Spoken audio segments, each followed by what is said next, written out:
สดีឆ្នាំថ្មីទាំងអស់គ្នា Happy Cambodian New Year so Khmer New Year to everyone ឆ្នាំថ្មីយើងច្រើនតែនិយាយអំពីសិរីសួស្តីបងម្នាក់គឺត្រូវការសិរីសួស្តីសិរីសួស្តីនេះគឺជាឈ្មោះនៃសេចក្តីសុខសម្រាប់ញាតិញោមពុទ្ធបរិស័ទសពសត្វទាំងអស់ត្រូវការសិរីសួស្តីប្រសិនបើមិនមានសិរីទេ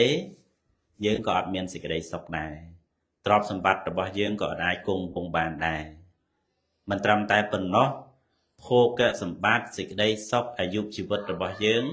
ក៏មិនអាចថិតថេរជារកាលក៏មិនអាចទៀងទាត់ក៏មិនអាចមានល្អបានព្រោះតែគ្មានសេរី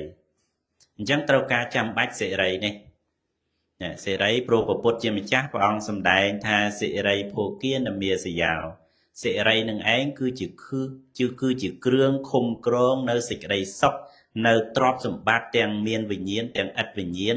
របស់សត្វលោកនឹងឲ្យគង់វង្សនឹងត្រូវការសេរីចុះអ្វីទៅជាសេរីសេរីគឺជាឈ្មោះនៃបុណ្យ